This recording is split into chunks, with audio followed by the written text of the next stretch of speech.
table. Une émission proposée par Hype FM.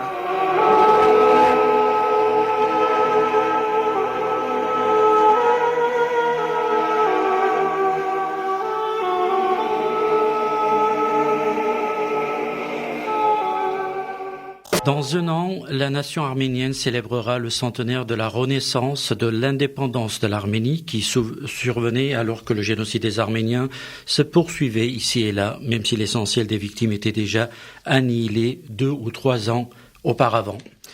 Des centaines de milliers d'Arméniens de l'Ouest s'étaient jetés dans l'Arménie orientale, épuisés et malades avec leur lot de chagrin, de la patrie, mais également de parents perdus, et l'impuissance de faire face à la famine et aux maladies.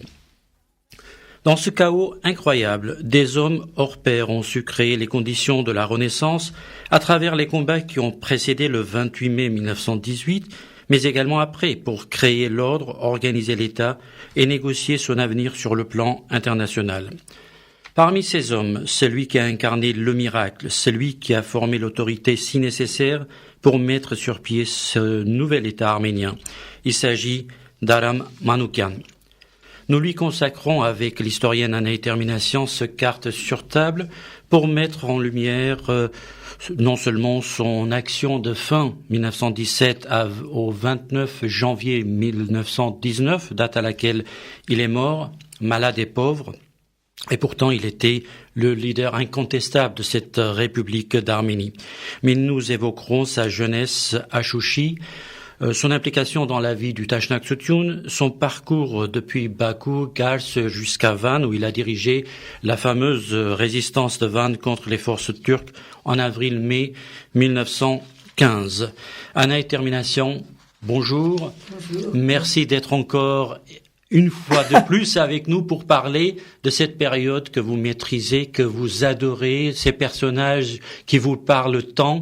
On le voit dans votre évocation de ces noms et de leur histoire. Et aujourd'hui, c'est un des plus grands parmi cette crème des héros arméniens de ces 30 dernières années. Si je prends la fin des années 1890 jusqu'à la chute de la République, c'est Aram qui, depuis le début du siècle précédent, 1901 on va dire, il a été très actif dans la résistance, dans le mouvement révolutionnaire. Alors, première question très personnelle que j'ai envie de vous poser avant d'entrer dans l'histoire, qu'est-ce que ça vous dit 100 ans après, ces gens, qu'est-ce qu'il en reste de ces gens, Aram, Rupen, Simon Vratsian et Toro et tous les autres? D'abord, je ne les mettrai pas tous sur le même plan. Aram est exceptionnel. Ce que cela me dit, vous avez dit que je suis passionné par cette période, par cette histoire, c'est vrai, parce que je suis passionné par l'idée que, après 6 siècles de suggestion dans des empires musulmans, le peuple arménien, dans des conditions invraisemblables, dramatiques, presque contre sa volonté, a réussi à créer un État arménien. En arménien, le mot Bedaganutiun est beaucoup plus important pour moi que Angahutiun, c'est-à-dire indépendance. Bedaganutiun. Et vaille que vaille, 100 ans après, nous sommes aujourd'hui en juin 2017, cette République d'Arménie, avec ses défauts et avec sa grandeur, existe toujours. Et je vais faire une comparaison qui est peut-être un peu impertinente, mais je la fais toujours. Nous avions des voisins très intimes, qui sont les différentes tribus composant le peuple kurde. Les Kurdes étaient 10 fois plus nombreux que les Arméniens. Le mouvement national kurde est apparu 20 ans après le mouvement national arménien, mais a surgi au moment de la Première Guerre mondiale. Dans des conditions, je répète, incroyables que nous allons évoquer, les Arméniens ont réussi, grâce à la volonté de quelques individus hors du commun, ce qu'on pourrait appeler un grand homme, comme Aram Manoukian, nous viendrons sur lui, ont pu créer un État arménien. Les Kurdes, qui sont aujourd'hui 30 millions, partagés entre 4 États, sont encore à la veille de cette immense opération qui leur permettra d'être classés parmi les peuples de l'humanité existant aujourd'hui, c'est-à-dire être titulaires d'un État kurde. Pour le moment, ils n'y sont pas encore arrivés. C'est peut-être pour demain. Mais quoi qu'il en soit, cette comparaison m'est très chère.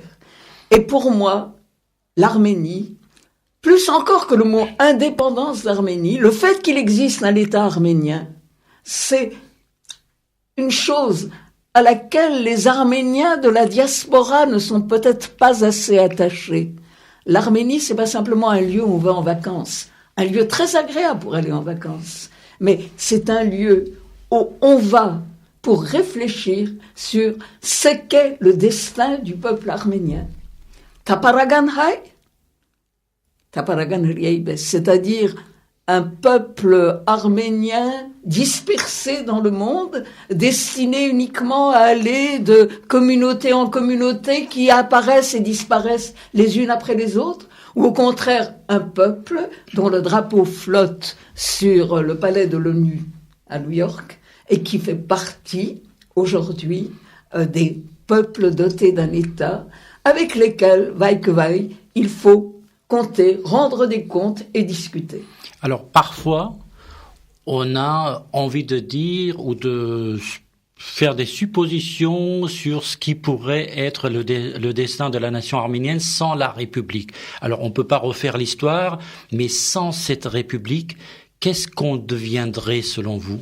Si cette première République d'Arménie qui a duré très peu de temps, 28 mai 1918, et encore c'est sur le papier 28 mai 1918, et 29 novembre ou 2 décembre 1920, si elle n'avait pas existé dans les frontières qui sont les siennes, aujourd'hui, l'Arménie soviétique n'aurait pas pris le relais, mais il faudra un jour que nous rendrions aussi hommage à cette Arménie soviétique qui a duré 70 ans et à laquelle a succédé la Troisième République d'Arménie qui a 25 ans aujourd'hui. Donc, il est clair que dans l'espace et dans le temps historique, dans la temporalité de l'histoire du peuple arménien, cette première République d'Arménie, avec ses manquements, ses défauts, son incapacité à régler tous les problèmes et multiples du peuple arménien, a été quelque chose de fondamental et qui est mal connu, mal enseigné dans la diaspora, parce que, comme l'a rappelé récemment votre ami Sandian, l'historien Ara Sandian, cette histoire de la première République d'Arménie a été racontée, transmise presque uniquement par les survivants de cette République dans la diaspora, c'est-à-dire des historiens ou des participants à cette République comme Rupen Derminassian, comme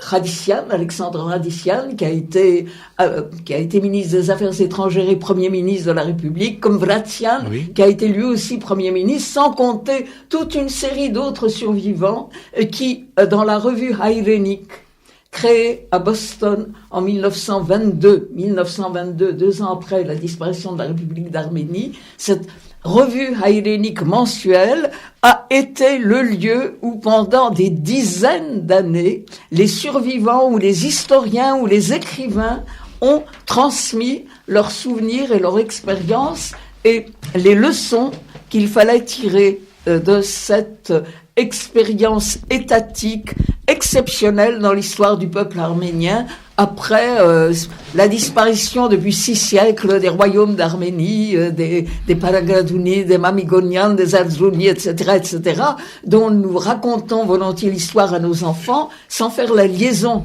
sur ces 6 siècles de disparition d'un État arménien. Alors, vous avez cité le nom de Rupen Derminassian, c'était, je dirais, plus qu'un ami de Aram. Il y avait un respect, un amour entre les deux, comme on en a vu entre plusieurs révolutionnaires qui étaient plus que proches. On voyait au-delà de la solidarité révolutionnaire, cette proximité fraternelle qu'il y avait entre ces gens-là. Et il a beaucoup écrit sur Aram dans ses mémoires, les 8 volumes, et surtout son arrivée à Gars. Mais commençons par le commencement, c'est-à-dire à Chouchi, où Aram, plutôt Sergei, est un jeune étudiant d'une famille très pauvre. Enfin, pas si pauvre que ça, une famille d'artisans, une famille modeste d'artisans arméniens. Mais à tel point que son frère est obligé de subvenir à ses besoins pour rester à l'école parce qu'il y avait un risque d'être chassé pour des raisons financières aussi. Alors, ce jeune, il est remarqué dès son enfance par son intelligence et c'est cette tendance à se révolter contre l'injustice. Bon, alors d'abord son nom, Aram Manoukian, c'est son nom de parti, c'est son nom de révolutionnaire. Il s'appelle Sarkis Sergei en russe Hovhanessian. Il est en effet né au Karabakh, à Chouchi, et il faudrait peut-être souligner, il est né en 1879. Cette région est sous la férule du tsar de Russie, à Petrograd, très très loin de là, mais contrôlée par l'armée russe, tout près de la frontière de l'Empire ottoman.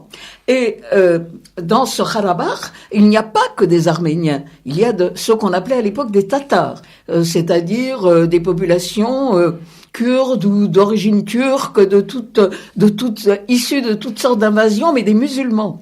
Et Chouchi connaît, au moment de l'enfance de ce Sergei Hovhanessian, le futur Aram Manoukian, connaît un développement culturel arménien exceptionnel. Chouchi est une ville plus brillante à cette date-là que Yerevan. Bon, alors Aram a un parcours, je dirais, habituel. Il fréquente l'école Tsragan, comme on disait, l'école du quartier. L'école du quartier qui dépendait de l'église locale. Puis ensuite, une petite école secondaire de Chouchi, puis je ne sais pas comment, il est transféré à Yerevan et il termine assez tardivement ses études puisqu'il quitte l'école de Yerevan, l'école secondaire de Yerevan simplement en 1901. Il est viré de l'école de Chouchi pour sa participation à une révolte contre les instituteurs, l'injustice qui avait. Donc c'est pour ça qu'il se retrouve à Oui, à mais enfin on a trouvé le moyen de le transférer à Yerevan. Et dès 1901, il a 22 ans, c'est pas tout jeune pour terminer ses études secondaires, mais à l'époque c'était pas du tout scandaleux. Il entre dans le parti, c'est-à-dire il devient un militant Tashnaksagan.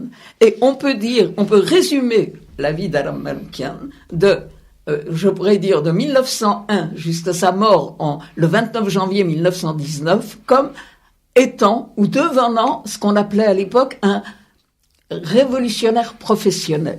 Il n'aura pas d'autre métier que d'être un militant. Bien sûr, de temps en temps, quand il sera à Van, dans le Vaspuragan, il va être instituteur, ou il va être journaliste dans le journal Tashnaksagan à Shradank, par exemple, ou plus tard à Yerevan, dans un autre journal Tashnaksagan. Mais là, ce sont des activités, je dirais, un peu cache-sexe. C'est pas ça, ce qui est fondamental. Ce qui est fondamental, c'est que c'est un militant du parti de la Fédération révolutionnaire arménienne. Et c'est un Karabarti. J'insiste là-dessus.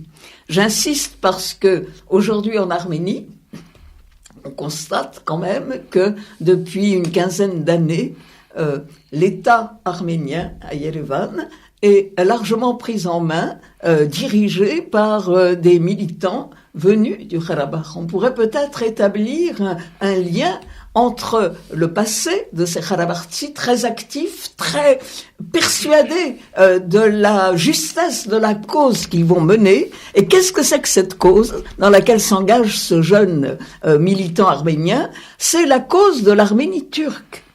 Il ne faut pas oublier un seul instant que les partis révolutionnaires arméniens qui se sont succédés, que ce soit les Arménagan Avan, les Hunchakian créés à Genève, mais quand même, social-démocrates Hunchakian, mais que ce sont des Caucasiens, ceux-là, ou bien que ce soit le Tashnak Tutun à Tiflis en 1890, l'objet de leur préoccupation, c'est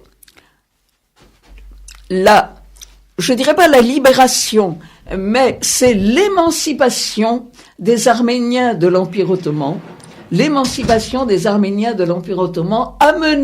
essayer d'amener plus de justice pour la population arménienne de ce qu'on appelait le Yergil. Le Yergil, quand on parle du Yergil, le pays, aujourd'hui le mot a changé de sens. Aujourd'hui, quand nous disons Yergil, Nous voyons l'Arménie caucasienne avec la capitale Yerevan. À l'époque, le Yergil, ce sont, disons, les 6 vilayets orientaux de l'Empire ottoman. Hein. C'est l'Arménie historique, l'Arménie des Mamikonian, l'Arménie avec ses rois médiévaux, ses capitales à Nil, ses églises, ses monastères debout en ruine. C'est ça le Yergil. Et c'est quelque chose qui est... Moi, j'ai mis des années à comprendre cela. Que ces jeunes révolutionnaires qui ont commencé à militer dans ces partis, créés par des Arméniens de Russie et du Caucase, qui vivaient dans des conditions remarquables, en tous les cas, qui vivaient dans un état de droit, enfin, avec quelques limites au mot état de droit de l'Empire russe, le Yergil pour eux, c'était un pays étranger. C'était un pays qu'ils ne connaissaient pas. Et dans les mémoires de Loupen, que ce soit dans les mémoires de Tarpinian, d'Ashak Tarpinian, qui a été le fondateur de la revue Hayrenik à Boston, hein, qui a dirigé d'une main de fer cette revue pendant plus d'une quarantaine d'années. Tarpinian, qui était d'Akhalkalak, exactement comme Loupen, raconte comment, quand ils avaient 7, 8, 9 ans, ils sont à peu près de la même année. Akhalkalak, c'est le Djavar. C'est le Djavar aujourd'hui. Comment ils rêvaient de Hayastan Pachil, de fuir Yergir Pachil, Yergir Ertal. Donc, dans leur jeu d'enfants, hein, ils jouaient pas aux Indiens, et ils jouaient pas aux Indiens, ils jouaient pas aux gendarmes et aux voleurs. Non, ils jouaient à fuir en Arménie, à fuir au Yergir pour aller libérer les Arméniens du Yergir. Mais Aram, avant d'aller à Gars et puis au Yergir, parce que Gars c'était le passage obligatoire pour beaucoup de révolutionnaires, mais il a été aussi à Bakou, me semble-t-il. Bon, donc, 1901, il quitte Yerevan, l'école secondaire, entre guillemets, de Yerevan. Il gagne Bakou, qui est à l'époque la ville industrielle la plus importante du Caucase, de la Transcaucasie, et c'est aussi la ville où il y a des industriels arméniens, les grands pétroliers arméniens, le pétrole de Bakou qui va jaillir et qui va faire de cette région, avant les États-Unis, aux alentours de 1900, la première région productrice de pétrole au monde. Ça, c'est des choses que nous avons totalement oubliées. Les Arméniens jouent un rôle fondamental là-dedans. Alors non seulement les producteurs, les capitalistes, si on peut dire, mais aussi les ouvriers arméniens. Donc, Bakou devient un lieu où, tout naturellement, les partis arméniens essayent de recruter des militants. Donc, il fait un séjour à Bakou. Enfin, quand je dis séjour, le terme est malvenu. Il voudrait dire il milite à Bakou. Puis il milite Kandzak. Le Kandzak, on a oublié. Le Kandzak, aujourd'hui, fait partie de l'Azerbaïdjan, de la République d'Azerbaïdjan. Mais ça a été une région qui a été occupée vivaient amplement des communautés arméniennes. Puis il a milité à Yerevan, qui est la capitale d'une province russe, qui est liée d'ailleurs, Yerevan-Nakhichevan, mais où les Arméniens ne sont pas encore majoritaires. Les majoritaires, ce sont les musulmans, ce sont les Tatars. Les Arméniens ne deviendront majoritaires, légèrement majoritaires, que seulement en 1914, et au moment où l'histoire de la République d'Arménie va commencer en 1918, les Arméniens ne représentent que 60% de la population de cette région, malgré l'afflux des réfugiés venus de Turquie, et les Tatars, 40%. Il faut méditer ces chiffres pour comprendre la suite de l'histoire. Donc, de Yerevan, il va passer à Tiflis, qui est la capitale intellectuelle et économique des Arméniens de l'Empire russe. De Tiflis, il va passer à ce qu'on appelait Alexandropol, qui est Gümri aujourd'hui, et de Gümri, il va passer à Gars, qui est la province que les Russes ont annexée en 1878. Alors, Anaï Termination, quand on dit il va passer de Tiflis à Gars... Il est envoyé par le parti. Oui, donc cela signifie qu'il y a un réseau de militants... Il est chargé d'actions très précises. Et au moment où il va faire cette translation de Gümri, d'Alexandropol à Gars, capitale d'une région que les Russes viennent nouvellement d'annexer et dont un tiers de la population est arménienne, la province d'autre, un tiers seulement. Gars, c'est en 1903, les Arméniens du Caucase ont été réveillés, ici on l'a évoqué à plusieurs reprises, par un événement exceptionnel, c'est la sécularisation des biens de l'Église arménienne par l'État russe. Sécularisation des biens de l'Église arménienne. L'Église arménienne n'était pas très riche, mais enfin elle avait quelques terres, elle avait quelques biens. Séculariser, ça veut dire que l'État russe met la main sur l'Église arménienne, et contre toute attente, ces Arméniens du Caucase, qui ne rêvaient jusque-là que de libérer les Arméniens de Turquie, vont se soulever contre le pouvoir tsariste. Parce qu'il y avait aussi la question de la fermeture des écoles. Ça va avec. La sécularisation, ça va avec, mais je vous rappelle que les écoles avaient déjà été fermées une première fois dans les années 1884, et ça n'avait pas provoqué de révolte de la population arménienne. On avait fermé les écoles parce que le gouvernement russe avait constaté à juste titre que les instituteurs avaient un enseignement qui était plutôt patriotique et nationaliste, qui ne leur convenait pas. Donc, tandis que la sécularisation des biens du clergé arménien soulève les Arméniens. Et entre 1903 et 1905, date de la première révolution russe de 1905, et au moment où éclate la guerre russo-japonaise de 1904-1905, les partis arméniens, c'est-à-dire les Hunchakian et les Tashnakhtsagan, vont s'engouffrer dans cette situation inédite, c'est-à-dire la capacité d'utiliser les forces révolutionnaires, disons, de la population arménienne du Caucase contre le pouvoir tsariste pour présenter leurs propres revendications qui sont à la fois politiques et sociales.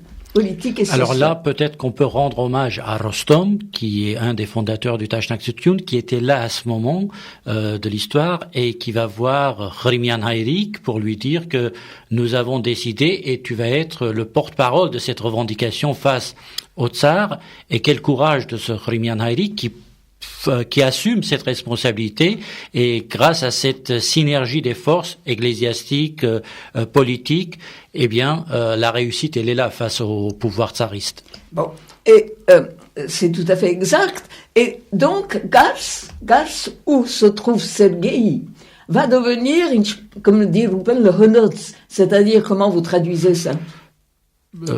L'école, enfin, on va dire l'école, c'est de là que sortait, qu'on préparait, qu'on formait, qu'on forgeait. Le jeune Rupen lui-même, qui sort du Gevorkyan Gemaran de Tchmeadzin, qui est allé à Moscou et qui est un sous-officier mobilisable pendant la guerre russo-japonaise, va décider que mourir pour mourir, il préfère aller mourir pour l'Arménie, réaliser ce rêve d'enfance qu'il faisait à Khalkhalak quand il avait 8-9 ans, plutôt que d'aller mourir pour le tsar face aux Japonais. Donc, il déserte. Il gagne Gars. Il est envoyé auprès de Sergueï, et Sergueï va devenir son maître, dans tous les sens du terme. C'est-à-dire, bon, le jeune Rupen est déjà militant Tashnakhtsagan, mais il ne sait pas faire grand-chose. Il n'a aucune pratique révolutionnaire. En quoi consiste, en 1903, 1904, 1905, la pratique révolutionnaire à Gals? C'est de former des individus, d'en faire ce qu'on va appeler des fedaïs, c'est-à-dire des hommes qui sont décidés à aller jusqu'à la mort. Le mot fedaï est un mot arabe que pourraient utiliser d'ailleurs les gens de Daesh aujourd'hui. Et je me demande d'ailleurs s'ils ne l'utilisent pas. C'est-à-dire amener des gens à accepter dans le cas de nos révolutionnaires, je pense qu'il y avait une noblesse dans cette terminée. Oui, mais je répète, c'est la façon d'affronter la mort. C'est-à-dire de considérer que l'objectif, ce n'est peut-être pas de mourir, mais l'objectif, c'est de réaliser quelque chose au prix de sa vie. Au prix de sa vie. Et d'envoyer en même temps que des armes, alors les moyens sont très limités parce que le Tashnakhtsutyun à Galsk, et même en Russie, n'a pas des moyens illimités, des hommes et des armes dans le Yergij. Et par quel procédé on va rentrer dans le Yergij? Ce n'est pas direct... Excusez-moi, ce n'est pas directement en passant la frontière. On pourrait penser que, la frontière... Non, souvent c'est en passant par la Perse, parce que la Perse est un empire indépendant sous la direction d'un Shah de Perse un peu lointain là-bas à Téhéran et qui ne contrôle pas très bien ses frontières, qu'il existe une zone qu'on appelait la Perse-Arménie, c'est-à-dire tout le long de la frontière entre le lac d'Oulmia et la frontière de l'Empire ottoman, toute une série de villages arméniens, dont celui où est né Rafi. Salmast, pas Salmast. C'est près de Salmas, pas très loin de Salmas, de Tabriz à Salmas et de là. Et de là, on va essayer par les voies fluviales, parce qu'une carte, enfin nous n'avons pas de carte évidemment ici, mais il suffit de jeter un œil sur l'hydrographie de la région pour voir que les vallées qui coulent d'est en ouest favorisent physiquement déjà le passage pour des troupes averties, entraînées, pour entrer au pays. Et la première ville importante où il y a une population arménienne déjà éclairée sur le plan intellectuel, économiquement déjà importante, c'est Van, le Vaspuragan, avec le grand monastère de Varak au-dessus de Van. Bon. Alors, en termination, en attendant que vous buviez un peu d'eau, parce que donc il est très important de rappeler l'importance de Gals dans l'organisation du mouvement révolutionnaire et le rôle de Aram, puisqu'aujourd'hui on parle d'Aram Manoukian. Aram était le chef absolu. D'ailleurs, Rupen le dit. La première fois, je le vois, cet homme aux yeux, c'est l'homme qui avait des douleurs aux yeux. Oui, il avait des douleurs aux yeux. Je suppose qu'il avait une de ces nombreuses maladies qu'il y a encore en Orient aujourd'hui. Peut-être du trachome, quelque chose. Il avait attrapé. Il n'était pas soigné du tout. Alors, dans cette ville de Gals, il y avait des histoires que Rupen nous raconte assez phénoménales quand il y avait une justice du parti, c'est-à-dire que pas pour les militants du parti, mais même pour la population. Il y avait même une prison dont la porte n'était pas fermée, mais d'où les prisonniers n'osaient pas fuir parce que le parti était très dur. Très dur. Oui, bon, oui. Donc il y avait toute une vie de discipline, pas seulement pour les militants, mais aussi pour la population qui accueillait très bien ces militants, puisqu'il y avait cette organisation de mariage, de soi-disant mariage, où finalement c'est pour montrer au pouvoir tsariste qu'il y avait un mariage, mais en réalité c'était l'occasion de ramasser un peu d'argent et de recevoir des dons de la population locale, pour justement subvenir aux besoins de ces fédaillis. Bon, dans d'autres temps, on aurait dit c'est un État dans l'État, mais c'est peut-être un peu exagéré de dire que le Tashnakhtitun était un État dans l'État dans la province de Gals. Mais le Tashnakhtitun avait étendu ses forces là, comme vous l'avez dit, rendait la justice, exerçait une police, et exerçait aussi une justice extrêmement dure vis-à-vis des traîtres. Il y avait la peine de mort était acquise contre ceux qui pouvaient trahir éventuellement. Il ne faut pas présenter le Tashnakhtitun comme un tribunal des bonnes œuvres, pas du tout. Alors Aram lui-même, il était très sévère dans ses lettres qu'il envoyait à ses camarades à Van quand il était à Yerevan. Il disait à chaque fois, ou presque, soyez très durs envers tous ceux qui fuient le front ou les traîtres. Là, il était carré. Et même pendant la République, il était très sévère au point d'avoir une sorte de contestation vis-à-vis de lui. Mais il fallait, pour lui, selon lui, garder cette autorité de l'État. Donc, à Gals, Sergueï, qui est encore Sergueï Ioannessian, est un chef.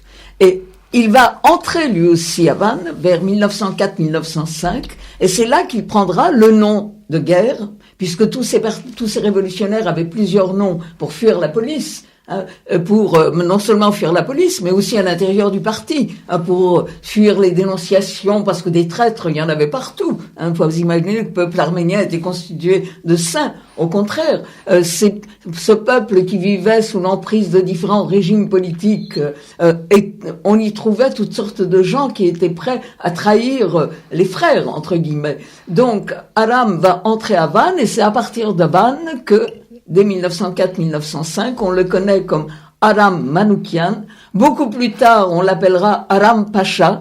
Ça, c'est un nom que le peuple lui donnera comme Kevor Chavouch, deviendra aussi Kevor Pacha, ou bien Rupen Pacha, il n'aimait pas du tout.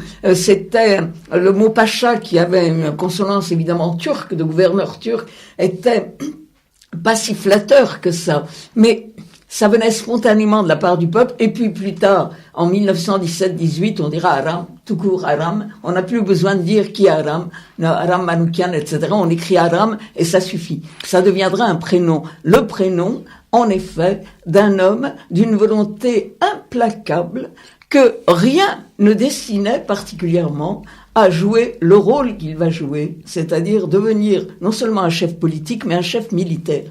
Mais avant d'arriver à cette situation, il faudrait aussi rappeler quelque chose d'autre. J'ai fait allusion à la guerre russo-japonaise.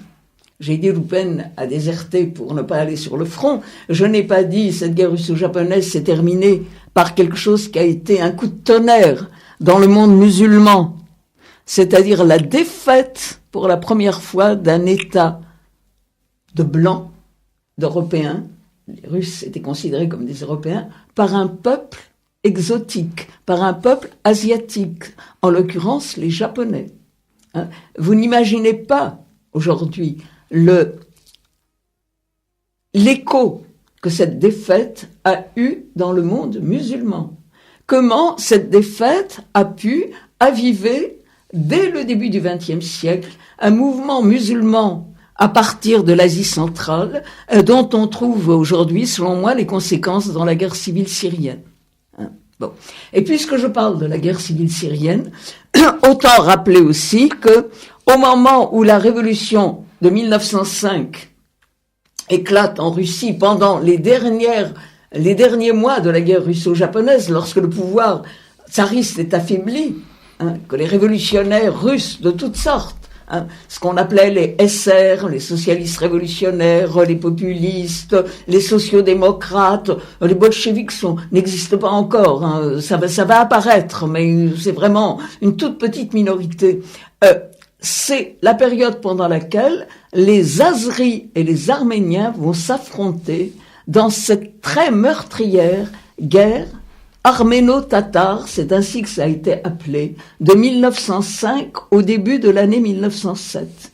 Une guerre arméno-tatar qui a embrasé toute la Transcaucasie orientale, c'est-à-dire de Bakou à Yerevan, et même jusqu'aux abords de Tiflis. Bon. Alors, je ne crois pas qu'Aram personnellement a participé à ça. Antranik, oui, il y a eu des gens qui ont Nicole Douman, enfin, on va pas refaire l'histoire des Arméniens, des Hanchakian et des Tashnaksagan dans la guerre arméno-tatar. Simplement, retenons que ça a été une guerre très meurtrière, une guerre civile, avec tout ce que ça comporte d'horreur, exactement comme en Syrie aujourd'hui. C'est-à-dire, pour comprendre ça, aujourd'hui, on se met dans un fauteuil, on ouvre son poste de télévision et on regarde les gens s'entretuer. Bon, à l'époque, ça se passait pas comme ça, on en entendait parler. Et pour Aram, c'est une expérience extraordinairement dangereuse. Il considérera toujours que le peuple arménien a deux ennemis possibles. Un ennemi extérieur, ce sera la Turquie pendant la Première Guerre mondiale, et un ennemi intérieur, c'est-à-dire le désordre, plus que le désordre, qu'est-ce qu'on peut dire, le cataclysme social né d'une guerre civile entre des populations de confessions différentes. Là, il s'agit des musulmans et des Arméniens. Bon, mais aussi les guerres civiles, ça peut être aussi entre les bolcheviks et les non-bolcheviks. On est dans cette période-là, à partir d'octobre 1917. Et pour Aram, rétablir l'ordre à l'intérieur entre les Arméniens, dans ce qui va devenir la République d'Arménie, c'est aussi important que défendre les frontières de cet État. Je me suis bien fait comprendre? C'est très clair. Donc il l'applique aussi en quelque sorte à Van, puisque à Van, son autorité est extraordinaire, il est très respecté, mais là encore, il est très dur avec tous. Bon, alors Van occupe, quand on parle d'Aram, dans la première période, je dirais la première réputation d'Aram est liée à Van. Bon, Kharabarti. C'est un Kharabarti qui arrive à Van, bon, avec des instructions du bureau oriental. Je vous rappelle qu'il y a deux bureaux, oriental et occidental. L'oriental est à Tiflis, l'occidental, c'est la direction de Tashnakhtun, est à Genève, avec le journal Trochak. Où il fait un séjour. Pour y faire? Non, mais on va y arriver. Oui. Bon, donc, il est d'abord à Van, donc à partir de 1945, mais surtout, il lui arrive quelque chose d'exceptionnel, sur lequel il faut insister. Il est élu nommé délégué de Vannes au 4e congrès du Taschnaktsutun à Vienne, en Autriche, 1907. 1907.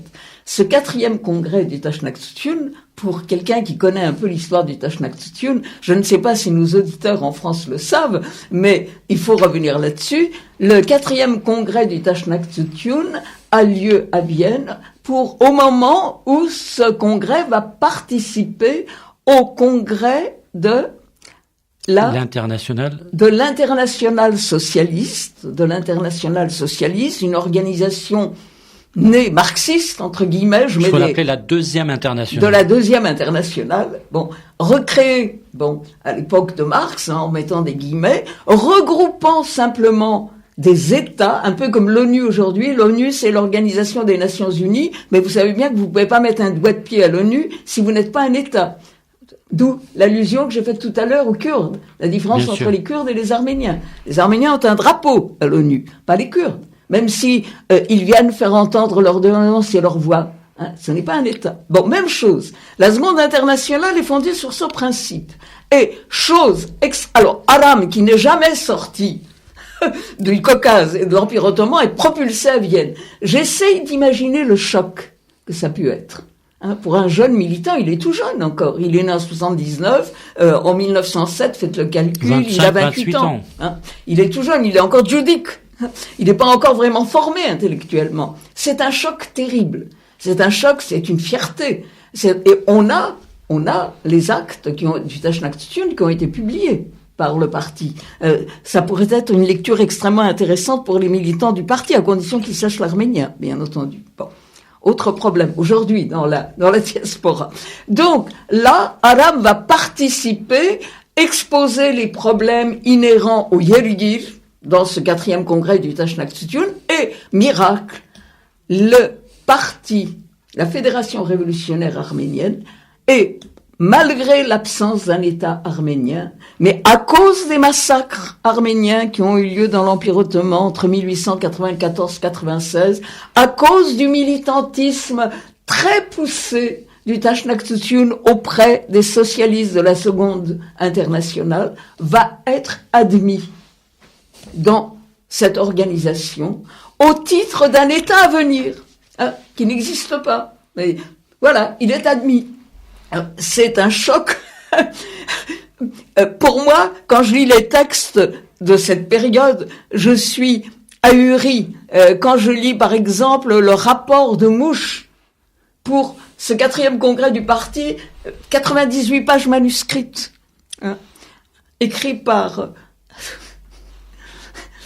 Vartan Vartabet, qui est l'évêque, enfin si je puis dire, du monastère de Soukkarabet, Karam Dergarabedian, qui est mon grand-père, et Rupender Minassian, qui à l'époque est le militant du parti envoyé à Mouche pour organiser la résistance, et qui écrit 98 pages pour expliquer au parti quelle est la situation dans le pays, où il y a là, dans ce carré qui est Mouchdaron, Sassoun, enfin une situation absolument épouvantable. Et ce qui est quand même remarquable, c'est que ce Taschnaktsutun, qui jusqu'alors était un parti nationaliste, persécuté, poursuivi, soit par la police russe, l'Okhrana, soit par la police ottomane, soit même par la police un peu faible, il faut dire, du Shah de Perse, va devenir un parti d'audience internationale. D'audience internationale, certes dans un cercle limité, qui sont les socialistes, mais les socialistes, dans le monde entier, ont l'intention de changer le monde. C'est-à-dire, à la fois, de faire partie du mouvement de progrès de l'émancipation des peuples, de la création d'États, de républiques démocratiques, ou même de monarchies démocratiques. La Grande-Bretagne, mais quand même le premier État démocratique, je veux dire, dans l'histoire, mais ça reste toujours un royaume, comme vous le savez jusqu'à aujourd'hui. Donc, on peut être une monarchie et être une démocratie, et en même temps participer à ce grand mouvement qui est engagé depuis le 19e siècle de l'émancipation des classes populaires, des paysans, des ouvriers, pour les tirer vers le haut, pour les instruire, pour les faire participer au mouvement, je dirais, d'émancipation de l'humanité. Bon, voilà le rêve dans lequel nous sommes engouffrés. On peut même dire que ce congrès de 1907 est le deuxième congrès fondateur du Taşnak-Tutuyor, si je peux le dire comme ça, parce que tous les différents courants qui existaient à ce moment-là, entre socialistes purs, socialistes de centre, des révolutionnaires, ceux qui pensaient à l'Arménie occidentale plus qu'à l'Arménie orientale et vice-versa, tous ces différents courants, grâce encore une fois à Rostom, ont été réunis pour créer un nouveau socle pour ce parti, et tout a été bâti depuis autour de ce socle. Et donc Aram, qui est un proche, là tout à l'heure on parlait de Rupen et de Aram, mais il faut parler aussi de Aram et Rostom, la relation extraordinaire qu'il y avait entre ces deux hommes, et Rostom était l'homme fort de ce congrès. Oui, il faut rappeler que l'Istapol s'est tué en 1905, oui. Donc il ne reste plus que Rostom et Zabarian. Bon, Zabarian, lui, dans ces années-là, va s'engager à aller à Mouche. Il va devenir un vrai militant de base. Hein. Il a beau faire partie du bureau oriental, il reste pas à Tiflis, il va sur le terrain. Bon, on a déjà fait une émission sur Zabarian, on va pas revenir là-dessus. Et donc, Aram, en effet, a des contacts directs. Maintenant, il est au C. Et on va un peu résumer rapidement ce qui se passe entre 1907 et 1910. Certes, Aram revient à Vannes, puis de 1908 à 1910, il est envoyé à Genève auprès de Trochak. Alors pourquoi faire justement ? Pourquoi ? Alors, dans son cas à lui, parce que j'ai un peu travaillé sur les étudiants arméniens à Genève, j'ai jamais trouvé de trace d'Aram dans l'université. Il n'a pas la prétention, lui, de venir faire des études. Et pourquoi 1908 ? Parce que, comme vous le savez, c'est la révolution jeune turque en 1908. Et donc, c'est une période de flirt, d'abord de fraternisation, tout de suite, juillet 1908, entre tous les peuples de l'Empire ottoman. Et puis, c'est une période où les prisons sont ouvertes. Par exemple, Valdkes Sevengulian, qui est en tôle depuis des années, qu'on avait cherché à plusieurs reprises à faire évader. On n'y est pas arrivé en 1908. Bon, les prisons s'ouvrent. Il est libéré. Et je vous rappelle que le Taşnak-Tutuyor décide de déposer les armes. Je vous renvoie aux mémoires de Rupen, qui raconte la tragédie des Fédaïs qui, dans le Sassoun, sous le Karabet, doivent déposer leurs armes pour devenir des civils dans leur village, qu'ils ne sont plus, d'ailleurs, bien entendu. Et Rupen, lui, va être libéré de ses fonctions et va demander à aller à Genève pour reprendre des études qu'il avait abandonnées depuis belle lurette. Et je suppose que Aram a été appelé tout simplement à venir porter aide à l'administration Trochak. Ça se faisait, ça. Les Armengaro, Agnouni, enfin toute une série de membres des comités centraux du Taşnak-Tutuyor dans différentes régions ont été appelés tour à tour à venir à Genève pour travailler à Genève dans cette zone centrale quand même européenne et où on était en contact pas simplement avec le pays mais aussi avec les jeunes Turcs, avec tous les révolutionnaires macédoniens et balkaniques qui trouvaient refuge à Genève, qui était une sorte qu'est-ce que je pourrais dire, enfin qui était un lieu où le gouvernement helvétique était extrêmement tolérant vis-à-vis de ces révolutionnaires, y compris d'ailleurs Lénine, ou Shahoumian. Shahoumian a traduit à Genève en arménien comment dirais-je, le truc du Parti communiste. Le manifeste, non ? Oui, le manifeste du Parti communiste de Karl Marx. Capital. Donc, oui, voilà. Non, pas le Capital. Quand même. Pardon. Non, juste le manifeste du Parti communiste. Enfin, bon, c'est un texte beaucoup plus court. Et donc, là, à Genève, je pense qu'il y a eu des liens très forts entre Aram et Rupen, qui se trouvent là dans la même période. Malheureusement, Rupen n'en parle pas parce que de cette période-là, parce qu'il n'a pas achevé, il est mort avant d'avoir achevé ses mémoires, ses souvenirs. Dans la préface de son livre, en 1950-51, Rupen dit « Je vais encore écrire 3 autres volumes. » Il y en a 7 qui ont été publiés. 3 autres volumes de souvenirs et j'irai jusqu'au bout. Dans le jusqu'au bout, il y aurait eu cette rencontre. En tous les cas, pour moi, Mais les rencontres entre Aram et Rupen, c'était pas seulement à Genève. Aram a déjà formé Rupen à Gars en 1904. Bon, il le retrouve à Vannes. Il se retrouve à Vannes. Mais aussi à Khalkhalak, parce qu'ensemble, ils vont dans la maison familiale de Rupen, et ils passent un petit moment, ils disent, pendant 3 jours, ils ne font que manger, dormir, se reposer, manger, dormir, se reposer. Ils se disent, parce que là, il faut en parler aussi en détermination, comment vivaient les révolutionnaires. Ils ne dormaient pas. Ils ne changeaient pas leurs vêtements, ils ne s'écartaient pas de leurs fusils, parce qu'à tout moment, le danger était là pendant des jours et des années. Oui, ils étaient pouilleux. Rupen raconte comment, quand la révolution jeune turque a lieu, on l'amène sur un pavois, il est couvert comment s'appellent les jeunes qui portent des cheveux longs aujourd'hui, vous savez, tressés, collés les uns aux autres, il est couvert de poux, il est couvert de peau de bête, il n'a pas figure humaine, enfin, je vais dire, comme vous l'avez évoqué. Et quand il couchait quelque part, c'était souvent dans le Ketnahar, des maisons de paysans, dans un trou où on les cachait de peur que quelqu'un de l'armée ou même un voisin malfaisant puisse savoir leur existence. D'ailleurs, à Vannes, tous les révolutionnaires qui passaient ne circulaient et ne sortaient de ces maisons où ils se cachaient que la nuit. C'était le jour commençait, c'est une expression d'Aram, le jour commençait pour eux la nuit. C'est exact. C'est exact. Et comme à Vannes, entre les maisons, il y avait des petits ruisselets qui séparaient les maisons. Ils franchissaient ça pendant la nuit, etc., etc. Bon, donc 3 jours de liesse.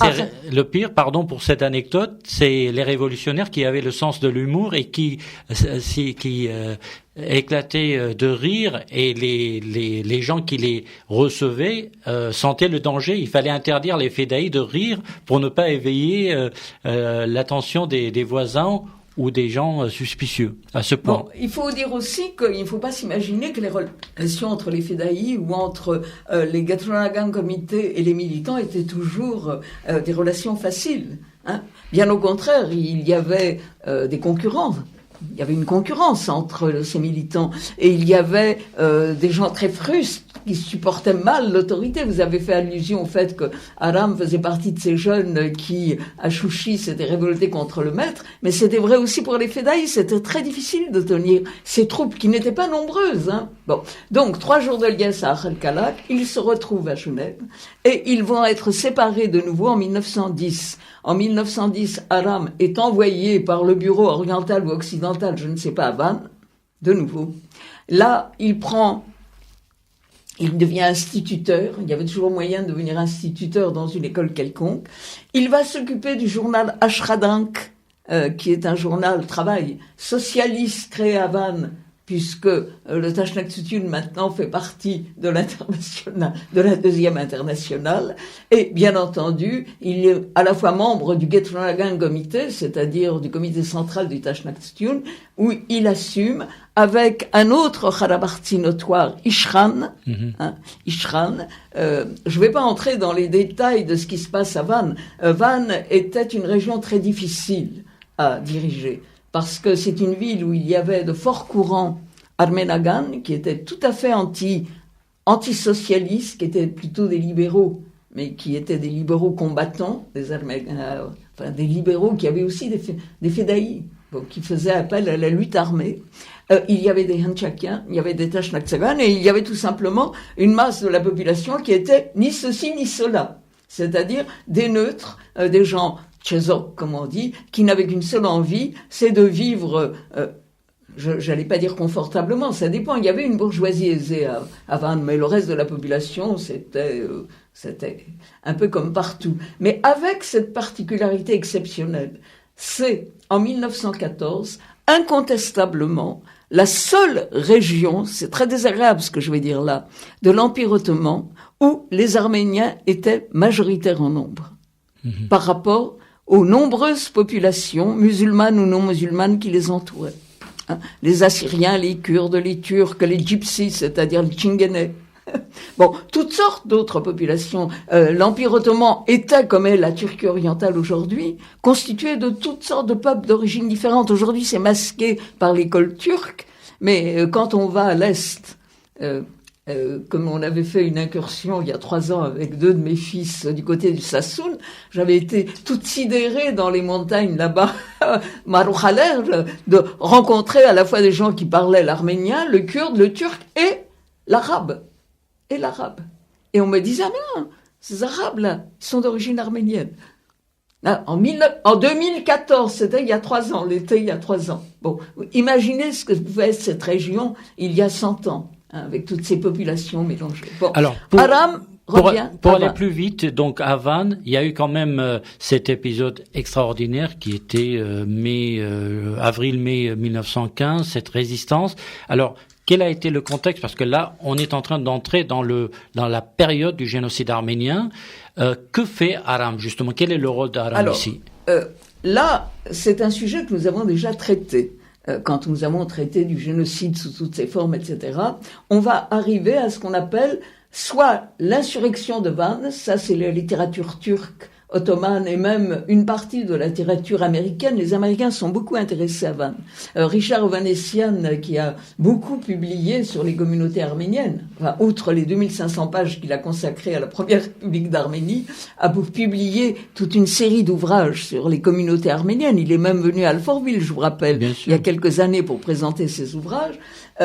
M'a dit à plusieurs reprises, parce que j'avais participé au colloque qui avait abouti à Vannes 1915, que c'était incontestablement le livre qui avait le plus intéressé les historiens américains contemporains. Parce qu'on trouve à Vannes la problématique du génocide.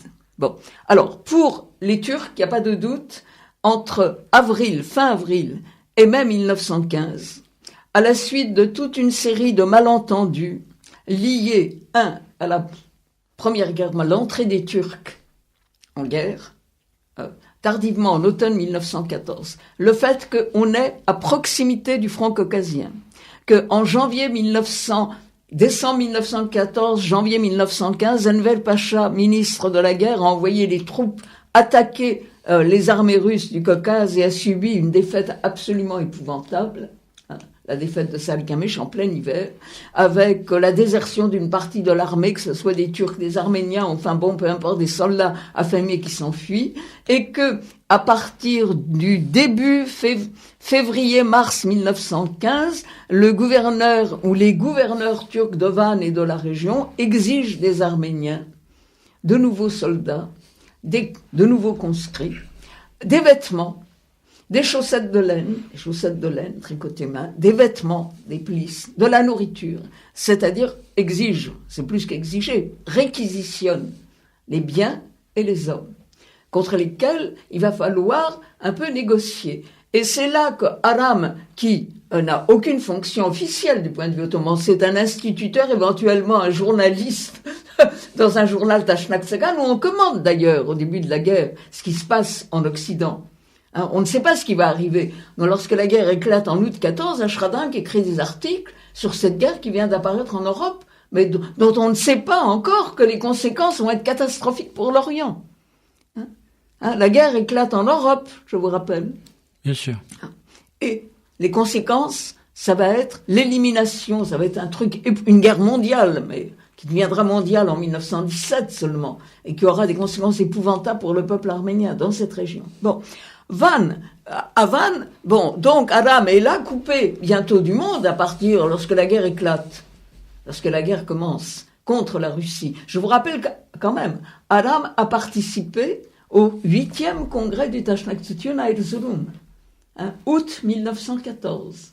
Août 1914, la Turquie n'est pas encore entrée en guerre, sont présents à Erzurum Rupen, Rostom, enfin une délégation du parti, c'est le 8e congrès du parti, et le 8e congrès du parti voit arriver des représentants des jeunes Turcs, ça c'est très connu, c'est classique je dirais, qui proposent aux Tashnak Tsagan, avec lesquels en principe ils ont de bonnes relations, je dis bien en principe, je vous rappelle depuis la révolution de 1908, en cas de guerre, c'est-à-dire on n'est pas encore entré, la Turquie n'est pas encore entrée en guerre, mais Enver a signé déjà un traité secret avec l'Allemagne le 2 août 14, mais enfin ça personne ne le sait. Au cas où la Turquie, l'Empire ottoman, entrerait en guerre avec la Russie, on fait quelques propositions qui pourraient être alléchantes aux Arméniens, en disant, vous soulevez les Arméniens du Caucase contre l'Empire russe, et puis nous vous accorderons quelques régions. On ne parle pas d'indépendance, on parle d'autonomie administrative. De décentralisation à l'époque. Parce que c'est dans l'air du temps. Pourquoi l'autonomie est dans l'air du temps? Parce que déjà, le gouvernement ottoman a dû, la mort dans l'âme, céder en février 1914 le principe des réformes dans les provinces arméniennes de l'Empire ottoman. Des 6 vilayets orientaux plus un 7e. Bon. Donc, qu'est-ce que c'était que les réformes? Les réformes, ça aboutissait quand même à l'autonomie administrative. Et l'autonomie administrative, les Turcs savaient très bien, par expérience de ce qui s'était passé dans les États balkaniques, que ça conduisait tout droit à l'indépendance, à terme. Bon, donc, on propose ça, et vous savez que le parti a vertueusement refusé, en disant, chacun fera son devoir là où il est. Les Arméniens de l'Empire ottoman feront leur devoir en tant que soldats et citoyens ottomans dans l'Empire ottoman. Les Arméniens du Caucase, même chose dans l'Empire russe, mais ces belles décisions ont été remises en cause par la création du mouvement des volontaires arméniens pendant l'hiver 14 et début de l'année 1915, avec la création de 5 armées de volontaires arméniens dirigés par des militants Tashnakhtsagan ou Hunchakian, surtout Tashnakhtsagan, avec la bénédiction du Catholicos Kevork V à Yerevan, pour soutenir l'armée russe en lutte contre l'Empire ottoman, le soutenir en servant surtout de qu'est-ce qu'on pourrait dire, de prédécesseurs, de gens qui connaissent la région, un titre de combattant secondaire, etc., si vous voulez. Alors, c'est la raison pour laquelle Aram disait à un moment donné, attention, nous avons des accords, c'est-à-dire que ces mouvements, il n'était pas contre évidemment de l'aide qui venait de ces mouvements de bénévoles, de volontaires, qui allaient sauver Van finalement, mais il se posait la question sur l'accord qu'il y avait avec l'Empire ottoman, à savoir une intervention. Quelles conséquences ça peut avoir sur place? Voilà. Donc il était au départ très quelles conséquences ça peut avoir sur les place? C'est quelque chose conséquences. Qui est souvent passé sous silence. Je vais revenir aux Kurdes.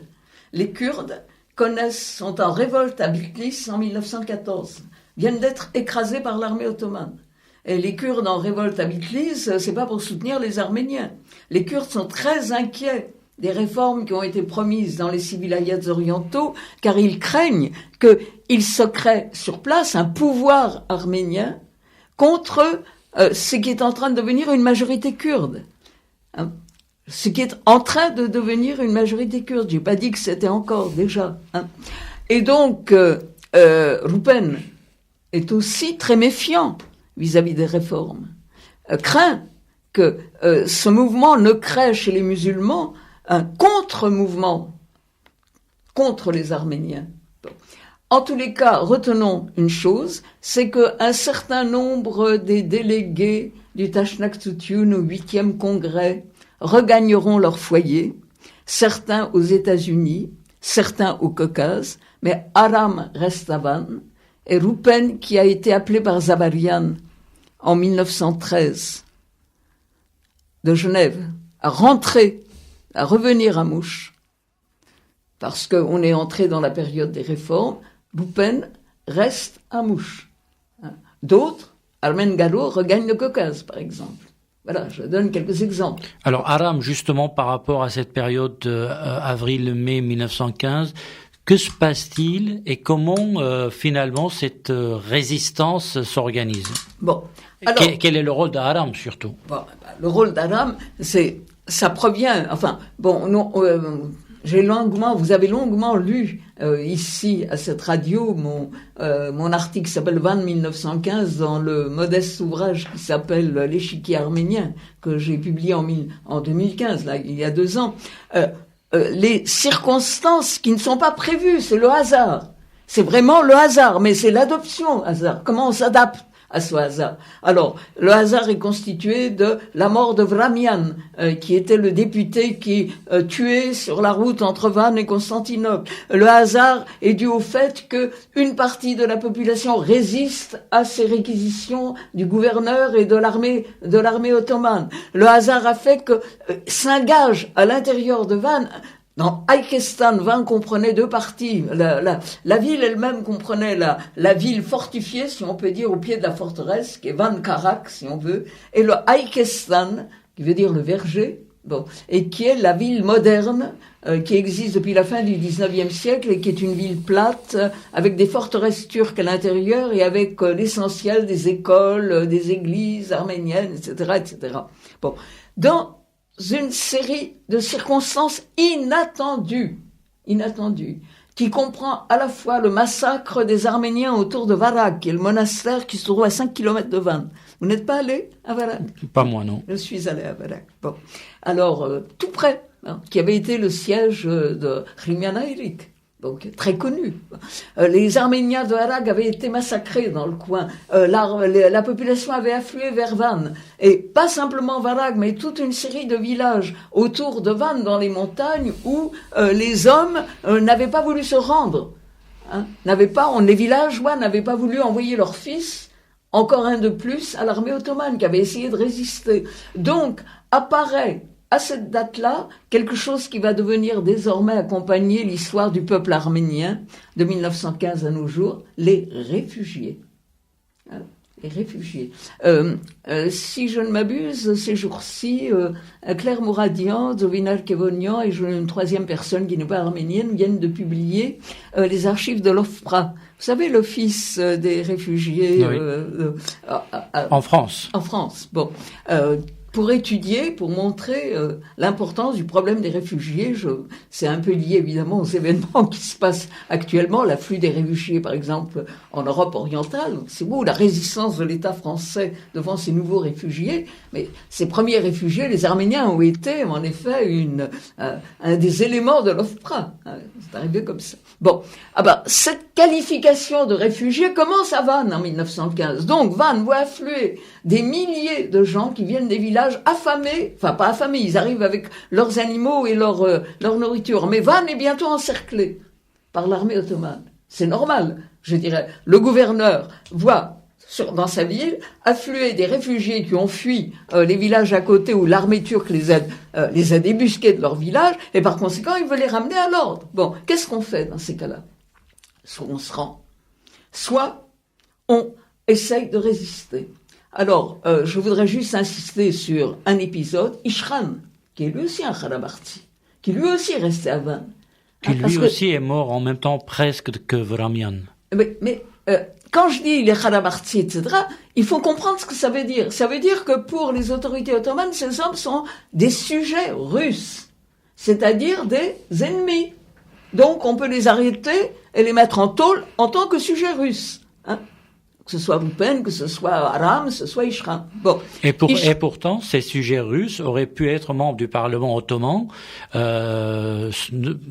eux, par exemple, Aram, il a refusé d'être membre du Parlement à l'époque. Il a dit c'est pas mon rôle. Je parle pas la langue, mais tout le monde s'accordait de dire que malgré cela, il aurait pu être un excellent député. Mais voilà. peu importe. Non, pour dire tout simplement en tant que sujet russe. Mon grand-père, qui était membre du Parlement ottoman, n'était pas de grand rhéteur. Ne savait pas discourir en turc, contrairement à Zorab, sur lequel je viens de publier un article dans le dernier numéro de France-Arménie, qui était un rhéteur extraordinaire et qui parlait le turc, qui savait le lire, etc., etc. Ça, c'est une autre question. Donc, Ishran, dans un premier mouvement, pense qu'il faut calmer le jeu. Et à la tête d'une délégation, il va aller dans les villages qui sont autour, dans les montagnes, parce Vannes est à 1700 mètres d'altitude. 1700 mètres d'altitude, ce qui est autour est à 2000, 2500, 3000 mètres d'altitude. Il y a des villages arméniens nichés un peu partout. Il va dans un de ces villages avec une délégation pour amener de l'ordre, du calme, dire aux gens calmez-vous, donnez un peu à l'armée turque ce qu'elle réclame, surtout ne provoquez pas. Il est assassiné. Donc, Vramian a été assassiné. Ishran est assassiné. Il ne reste plus parmi les responsables Tachnak Aram. C'est lui qui va prendre en main ce que les Arméniens ont appelé l'héroïque autodéfense de Van, raconté par Onnik Mkhitaryan dans les mémoires d'Onnik Mkhitaryan, qui était un Vanetsi, qui n'était pas du tout Tachnak Sagan, enfin, puis raconter tout ça qu'on a utilisé récemment dans le grand livre qui vient d'être publié sur Van. Van 1915. Oui. Et pendant à peu près 3 semaines, donc ça commence vers fin avril, début mai, pendant le mois d'avril. Alors, on apprend aussi, en même temps, au mois d'avril, ça va durer à peu près 5 semaines, cette résistance. Van devient, le Haïkestan et un peu moins la ville, parce que les deux sont séparés, l'armée ottomane est entre les deux, va organiser avec les moyens du bord, et devant les yeux ahuris des consuls étrangers, sur place il y a le consulat allemand, le consulat italien, les Italiens n'entrent en guerre qu'en juin ou juillet 1915, il y a évidemment plus de consulat français, il y a quelques missions étrangères parce que des missions étrangères catholiques ou protestantes qui avaient créé des écoles assistent ahuris à la création d'une ligne de défense improvisée avec les moyens du bord et consistant, c'est là que Aram va montrer sa capacité d'organisation et de réflexion, faire le compte des armes que l'on possède, le nombre de fusils ou le nombre de revolvers, le nombre de munitions, fabriquer des munitions, fabriquer un canon, recruter des jeunes recrues, maintenir le moral de la population en créant une fanfare qui passe dans les rues de Van et essayer surtout de juguler bientôt la disette et la famine qui menacent la ville puisque on a accueilli des bouches qui vont s'appeler inutiles et qu'on n'a pas les moyens de nourrir tout le monde. Bon, alors vous savez comment la chose se termine. Bon, cette épopée, ces 5 semaines de résistance de Van, ont laissé dans la littérature arménienne toutes sortes de traces, soit sous forme de souvenirs, soit sous forme de romans, soit de romans pour ou contre d'ailleurs. Et autant que je me souvienne, Marc Nechanian, il n'y a pas si longtemps, avait fait une étude plus que critique contre le rôle des Tachnak Sagan, à Van, etc., la peine de mort, parce que tout ça, ça ne se fait pas... ce n'est pas un catéchisme, comment dirais-je, gentil, et ce n'est pas un conte de fées, c'est sous des menaces extrêmement violentes qu'on amène à faire aux gens des choses qu'ils n'ont pas tellement automatiquement envie de faire. Bon. Et finalement, la ville de Van sera sauvée par l'arrivée de l'armée russe et et des premiers volontaires, donc Antranik. Sauf que Antranik n'était pas le premier à entrer dans Van. Bon. C'est Kerry, c'est Tero, c'est... Voilà. Les Kerry, les Tero qui vont arriver environ le 5 mai. Enfin, le 5 mai, parce que je vous rappelle que il y a 13 jours de différence entre le calendrier grégorien et le calendrier julien. Enfin bon, alors la date qui est retenue, le 5 mai 1915, et le 7 mai, Aram est nommé par les Russes gouverneur de Van et de sa région. Un titre officiel. Gouverneur officiel de Van et de sa région. Mais avant d'aller plus loin, passons une réflexion. Qu'est-ce qui s'est passé là ? La population arménienne de Van, enfin une partie de la population arménienne de Van et de la région a été sauvée, parce qu'il y a eu plein de morts. Parce que là, on était face à un massacre possible. À un massacre programmé possible, en tous les cas. Pratiquement au même moment, le 24 avril, a commencé, enfin le 11 avril, puisqu'il ne faut pas parler du 24, il faut parler du 11 avril, ont commencé les déportations à partir de Constantinople. Bon, mais le 11 avril aussi, c'est le début de la bataille à Constantinople, des Dardanelles. C'est-à-dire donc les troupes, la flotte vous dites anglaise 11 avril et française. Par rapport au calendrier ottoman. C'est exactement la même chose, c'est exactement un jour près la même date. Bon, donc d'une part, Enver, qui a été battu à Selkirch, est venu organiser avec un jeune général encore inconnu, Kemal. Mustafa Kemal, la résistance des Turcs aux Dardanelles. On déporte les Arméniens à partir du 11 avril. Commence en même temps dans les provinces que vous savez, les déportations, etc. Bon, la question suivante posée aux historiens encore aujourd'hui, est-ce que Van a permis simplement de sauver la population arménienne, enfin une partie de la population arménienne de Van et de sa région, ou est-ce que Van a été le prétexte pour considérer que les Arméniens sauvés par l'armée russe étaient des traîtres intérieurs et qu'il fallait à tout prix se débarrasser de la population arménienne de toutes les provinces orientales de l'Empire ottoman et les déporter dans les provinces que malheureusement Daesh nous fait connaître chaque jour. Sauf que nous savons, c'est-à-dire Alep, Raqqa, machin, etc., c'est-à-dire dans les déserts de l'Arabie. Sauf que nous savons, Anna et Termination, que ce génocide a été programmé bien avant la date de la résistance de Van, dans des réunions secrètes des, non pas des kémalistes, mais des jeunes Turcs, du mouvement Ittihad et Taraki. Donc, je veux dire, on peut pas avoir de doute à ce stade. Quelqu'un qui en est persuadé, qui a essayé d'écrire dans ce sens-là, mais qui est quand même sensible au fait que les historiens américains aujourd'hui qui s'intéressent encore à cette question, pas tellement les historiens français, France, on ne s'intéresse pas à l'histoire des Arméniens, mais dans les diverses universités américaines, il y a toutes sortes de thèses et de travaux, on revient constamment à cet événement. Bon, alors, c'est la grande période de Van, la grande période d'Aram. Aram, l'essentiel de cet ouvrage, Aram Manoukian, qui a été publié en 2014 à Yerevan sous la direction de Hamadouni Virabian, le directeur des archives d'Arménie, est consacré aux documents concernant Aram, parce qu'avant, c'est très vide. Après, c'est pas très riche non plus. L'essentiel du livre, c'est-à-dire à peu près 300 pages, est consacré aux documents en arménien et en russe pendant ce fameux gouvernorat d'Aram, qui va aller de 7 mai 1915 environ vers le 20 juillet, je me trompe à un jour près, 1915, date à laquelle l'armée russe décrète la retraite de son armée, parce que la guerre continue. Il y a l'armée ottomane en face. Dans cette armée ottomane, on va retrouver un personnage que je répète, qui est Mustafa Kemal, qui va être une des grandes figures de cette région. Cette armée ottomane avance. Quand l'armée ottomane avance, l'armée russe, par tactique, recule. Puis elle reviendra, puis elle reculera. Bon. Alors, c'est quelque chose d'assez fantastique pour nous. On voit dans ce livre des photographies de ce qu'a été la grande retraite des Arméniens de Van. C'est une vraie catastrophe qui va mener ces Arméniens de Van vers le Caucase, ou vers l'Iran, mais surtout vers le Caucase, suivant l'armée russe. Et Aram va suivre cette retraite. Bon, je reviens sur Aram, pendant le gouvernorat.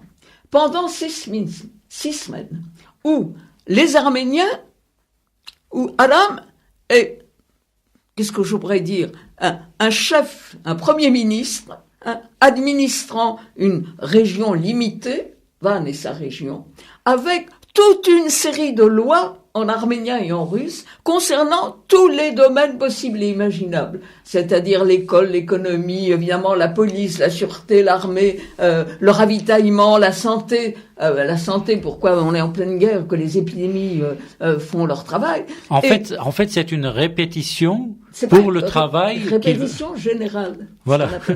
Au théâtre.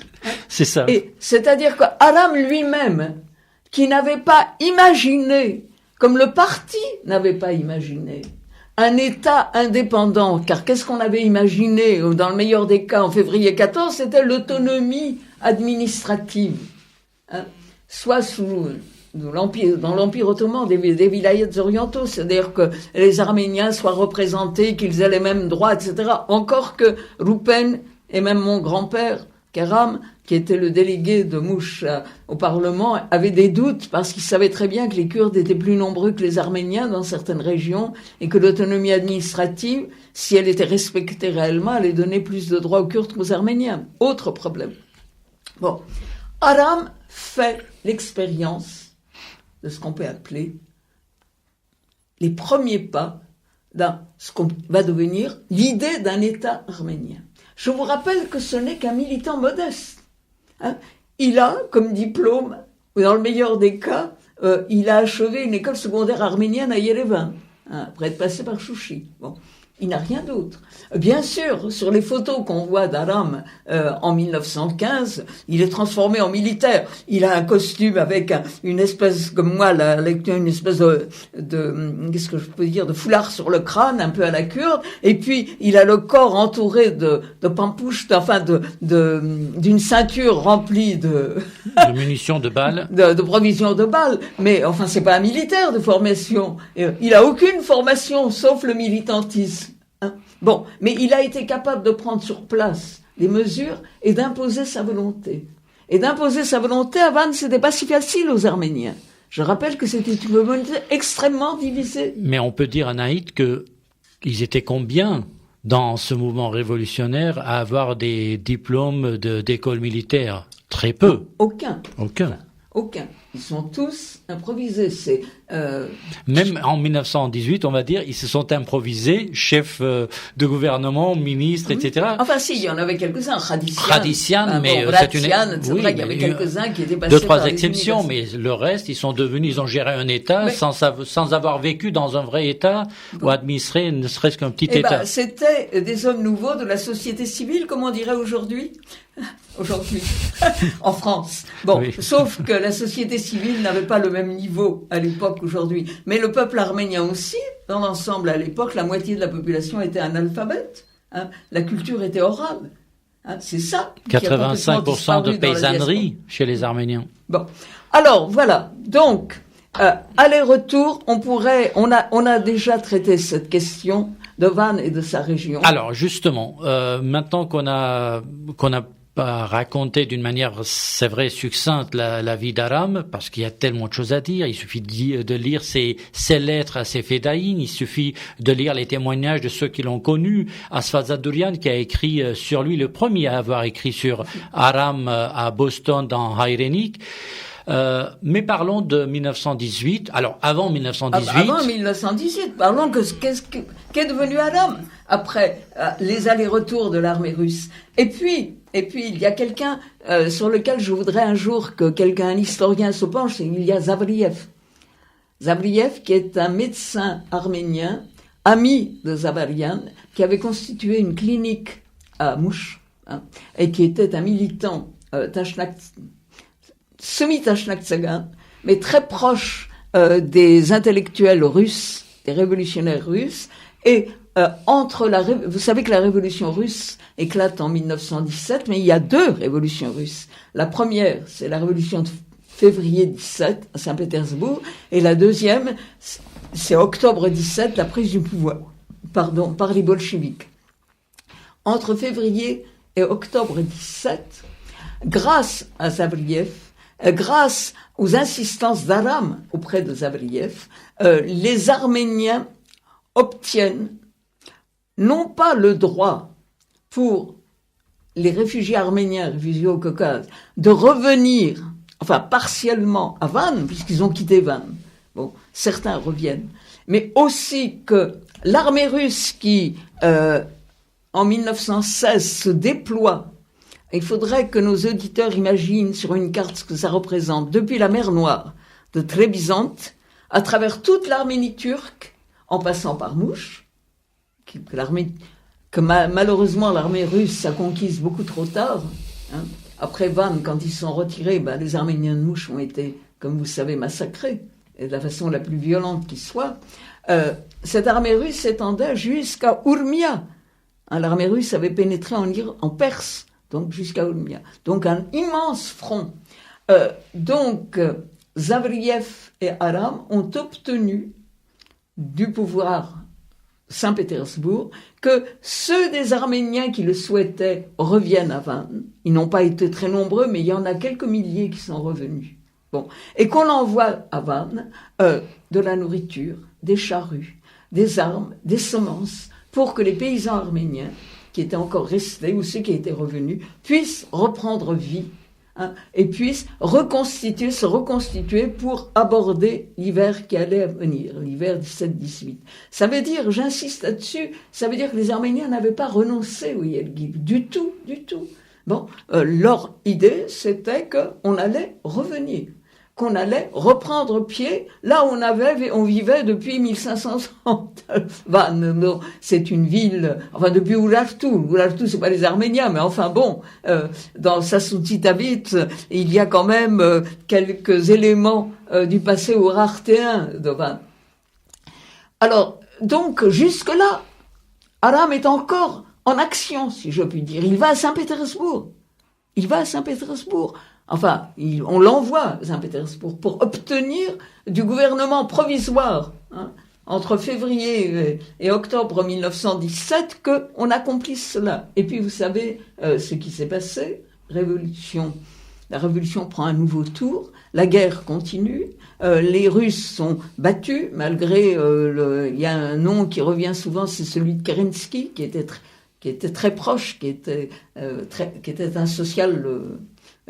qui était très proche des Tachnaksagan, enfin en tous les cas des Arméniens. Et octobre 1917, avant que les bolcheviks prennent le pouvoir, l'armée russe commence à se déliter. Ce grand front que j'ai décrit, de Trébizond-Djagna, où il y a 200 000 soldats russes, va se déliter. Ça veut dire quoi? Ça veut dire que les soldats russes entendent les appels des bolcheviks qui n'ont pas encore pris le pouvoir. Abandonnez le front, revenez chez vous et participez au grand partage des terres auquel vous avez droit. D'ailleurs, Aram en est conscient parce qu'il écrit à ses camarades de Van depuis Yerevan en leur disant les Russes vont se retirer, il faudra que vous puissiez prendre leurs munitions, leurs armes, etc. Ils abandonnent tout, donc faites attention de tout prendre. En plus, il leur dit, nous vous envoyons de l'argent, nous vous avons préparé 1 million de balles. C'est des choses très très précises. Donc, comme vous le disiez tout à l'heure, c'est bien organisé, tout est calculé, tout est bien assuré pour la survie entre guillemets de ceux qui sont toujours au Yergij. Bon, et ça suppose aussi qu'on lève des volontaires arméniens pour tenir tête à l'armée ottomane qui avance, évidemment. Quand l'armée russe s'en va, que fait l'armée ottomane? Elle va essayer de reconquérir le territoire. Anaïd, vu le temps passe très vite, nous allons parler d'avant 28 mai 1918. Quel est l'état? On va pas parler de la situation de la pauvreté, des maladies, des réfugiés, etc. On va parler de l'action qui est menée, d'abord il faut le dire, depuis Tiflis, Tbilissi en Géorgie, où se trouve la direction des Arméniens du Caucase. Et où se trouve le Askaïn? Khorut. Mais Aram, lui, il est à Yerevan. Alors, Aram, on passe sur les diverses activités d'Aram à Tiflis ou à Yerevan entre 1916 et 1917. Bon. Fin décembre 1917, Aram, qui fait partie du Askaïn Khorut, c'est-à-dire du Conseil national des Arméniens orientaux, c'est-à-dire caucasiens, créé à Tiflis, un peu avant la révolution bolchevique, quitte Tiflis pour venir à Yerevan. Fin décembre 1917. Il a exactement 38 ans, j'insiste là-dessus. Aujourd'hui, notre président de la République n'a pas encore 40 ans. Bon. Aram vient juste d'avoir 38 ans. Sauf que le destin d'Aram et le destin d'Emmanuel Macron ne seront pas identiques, parce que l'un a affaire à la 5e puissance mondiale, la France, l'autre va faire un tout petit groupe d'Arméniens dans un espace très limité qui est le Nahank, c'est-à-dire le département. Mais en termination, si on enlève Khadisian, Kachaznouni et quelques-uns, ils ont tous entre 25 et 35 ans. Oui, mais enfin, ils n'ont pas tout à fait mené la même action. Non, ils sont un peu plus âgés. Lui, il arrive à Yerevan. Il a été envoyé par le Conseil national de Tiflis à Yerevan pour venir porter aide à Yerevan, à la situation qui se passe à Yerevan. Yerevan, comme vous l'avez dit, l'Arménie est dans un état chaotique. enfin, ce qu'on n'appelle pas l'Arménie, le département le département de, exactement le terme exact, ce serait... Nahank, non? C'était pas le Nahank, la région? Oui. Nahank. Bon, il trouve à Yerevan, comme partout au Caucase depuis la Révolution russe, un conseil national arménien, mais il y a aussi un conseil national musulman, il y a aussi un conseil national russe, etc.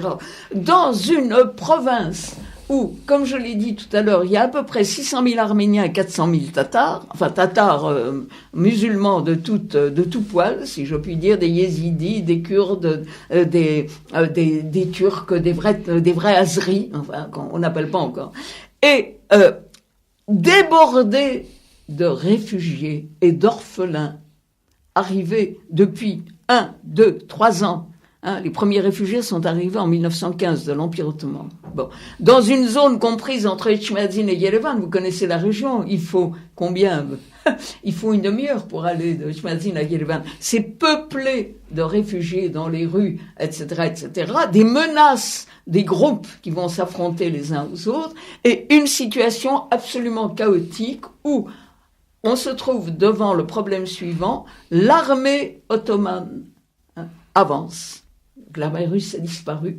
L'armée ottomane avance. Van a été, une dernière fois, abandonné par les Arméniens, les quelques 20 000 Arméniens qui restaient, qui se sont, eux, partis vers l'Iran. Une partie de la communauté arménienne d'Iran, de Téhéran, aujourd'hui, est originaire de cette région. Les autres n'ont pas pu gagner le Caucase, mais enfin, quoi qu'il en soit, cette armée turque avance. Je voudrais vous rappeler que pendant une courte période, il y a eu une fédération transcaucasienne. On n'en parle pas parce que c'est trop compliqué pour nous.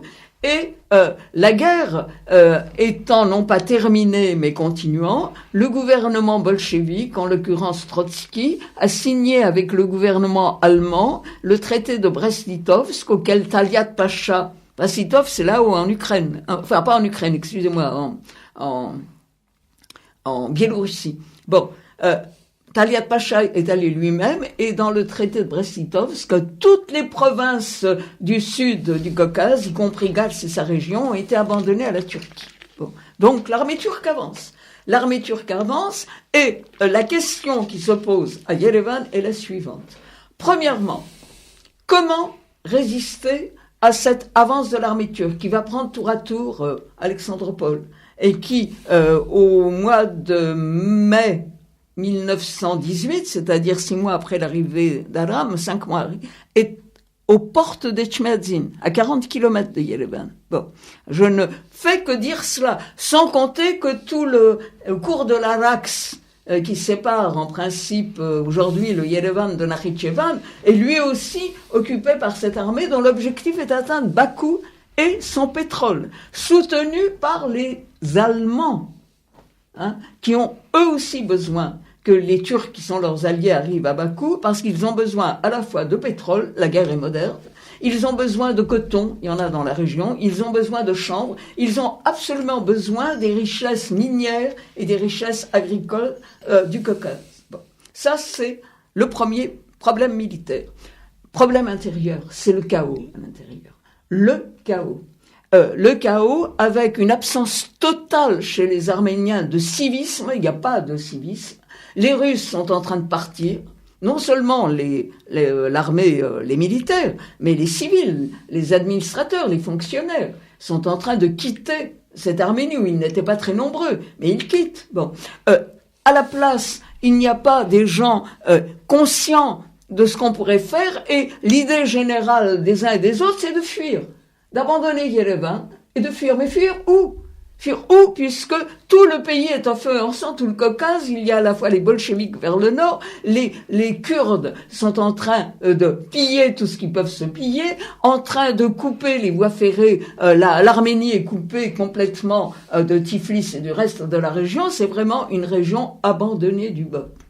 Et comme disait Jordania, qui était une des grandes figures géorgiennes de l'époque, peuple arménien est destiné à disparaître. Destiné à disparaître, il avait déjà disparu dans l'Empire ottoman. Et la grande force d'Aram, alors, ça va être de donner à ces Arméniens du Caucase, ces Arméniens d'Arménie, la conscience, premièrement, de leur État, et la volonté la volonté de résister à cet état de choses, de ne pas considérer que la fatalité veut que les Turcs entrent à Yerevan, que les Arméniens soient massacrés ou disparaissent ou essayent de se réfugier ailleurs. Alors, comment ça va se passer? À Yerevan, il y a un Askaïn Khorurt. Bon, comme il y a un autre. Cet Askaïn Khorurt va donner à Aram la possibilité de créer un Hadouk comité. Un Hadouk comité, c'est-à-dire un comité spécial de 4 personnes. Aram étant à la fois le président civil et militaire de ce Hadouk comité, qui comprend, lui, Asfadadoulian, que vous avez cité à plusieurs reprises, Torosian, Melikian et Moussinian, qui ne sont pas tout à fait des Tashnaktsagan, mais qui sont des figures connues à Yerevan, de gens capables d'organiser au plan économique.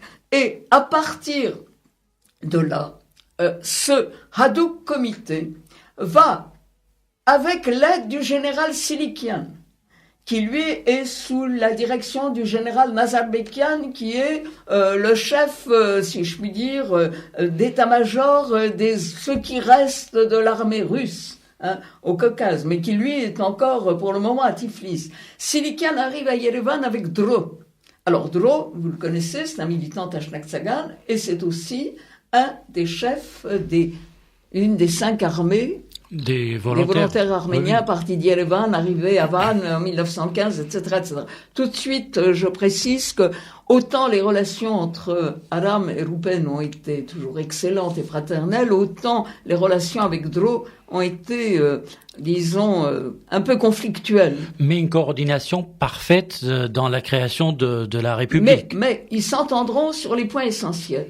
Et le point essentiel, c'est la déclaration de la mobilisation générale de tous les hommes de 20 à 28 ans.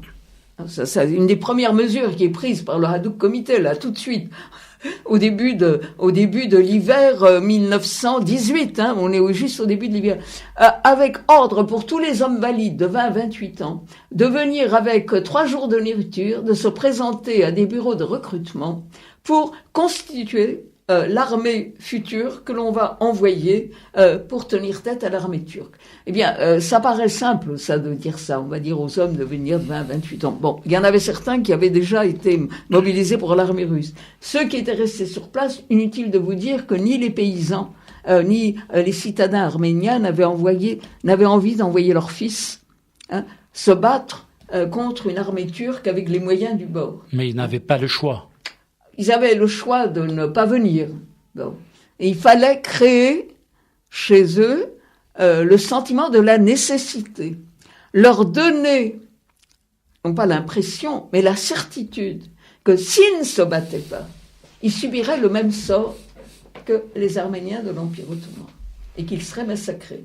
Et que vaille, le discours que tient Aram, qui peut nous paraître puéril aujourd'hui, qui peut paraître simpliste pour nos auditeurs en France, si calmement, qui éventuellement nous écoutent, c'est de dire, vous allez mourir, mais il vaut mieux mourir honorablement, les armes à la main, plutôt que mourir en étant massacré, décapité, lacéré, etc., etc., car tout cela existait, comme vous savez. Ce qui se passe aujourd'hui en Orient, entre la Syrie et l'Irak, ou même en Afghanistan, c'est des choses que nous avons vécues, que nous connaissons parfaitement bien. Nous savons comment ça peut se passer, comment ça s'est passé. Apparemment, ça prend. Bon, apparemment, ça prend, et ça prend difficilement jusqu'au moment où Alexandropole est prise par l'armée turque. Et quand Alexandropole est prise par l'armée turque, c'est le jour où la population arménienne de Yerevan, du Askaïn Khorurt, de la population arménienne de Yerevan, de l'Askaïn Khorurt, poussée par l'Askaïn Khorurt, vient jusqu'à la maison d'Aram. Enfin, la maison d'Aram, c'est une façon de parler. Asfadoulian dit que Aram, pendant longtemps, a vécu quasiment dans un taudis, mais que Dieu merci, sa femme, il a épousé une doctoresse arménienne. Ça, c'est un des rares moments, je dirais, heureux, enfin, normaux de sa vie, le 1er mai 1917, 1er mai, pas par hasard, le jour du travail, il a épousé à Tiflis. Il a trouvé un moment. Il a épousé à Tiflis une Ekatérinée qui est doctoresse, qui vient à Yerevan et qui va participer, qui va travailler, qui va trouver un logement plus décent avec lequel il va vivre un peu plus normalement. Donc la foule arménienne vient devant sa porte et réclame qu'il devienne dictateur. Il était déjà dans le Hadouk Comité. On lui demande de devenir dictateur, c'est-à-dire qu'on lui donne les pleins pouvoirs, que lui-même trouvait que c'était pas tout à fait normal, qu'on demande à un homme unique, on lui donne les pleins pouvoirs, comme dans la Rome antique, pour un temps limité, mettons pour 3 mois, pour sauver l'Arménie. Sauver l'Arménie, c'est énorme. Donc, il devient dictateur, si on peut dire.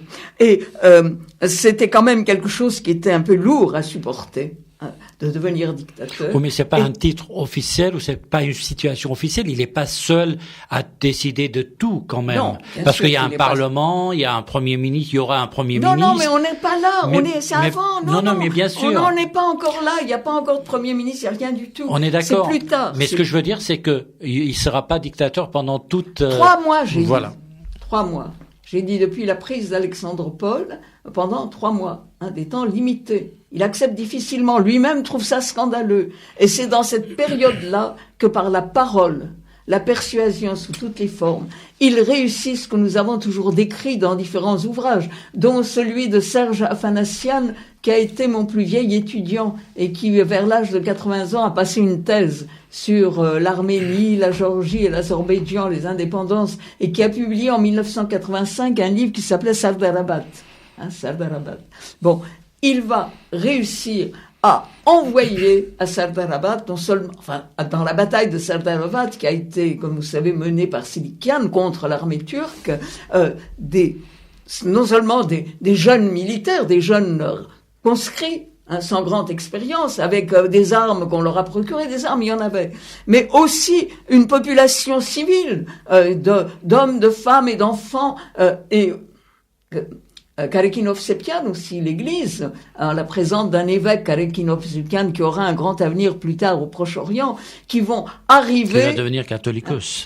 Comme s'ils allaient sur la bataille d'Avarai, ça c'est Avarai, c'est toujours la comparaison, c'est-à-dire résister à l'ennemi. Mais il y a de quoi comparer, parce que là, on est vraiment dans cet élan de rassemblement, c'est tout le peuple, en fait. Qui apporte nourriture, chiffon pour fabriquer des pansements, de l'eau, il n'y a pas d'eau. L'Arménie, on est en plein printemps, été, la sécheresse sur le champ de bataille de Sardarabat. Bon, vous savez que cette bataille de Sardarabat est emportée le 28 mai, ou à peu près le 28 mai 1918, au moment où, contraint et forcé, et ça on ne va pas revenir sur cette question, le Conseil, le Askaï Khorouch, le Conseil national arménien de Tiflis, proclame l'indépendance sans utiliser le mot d'indépendance, sans utiliser le mot d'Arménie, mais accepte de gouverner le gouvernorat des provinces arméniennes. On est d'accord, l'indépendance de l'Arménie, c'était pas quelque chose de programmé, même si c'était dans les esprits. Non, mais le mot n'est pas prononcé.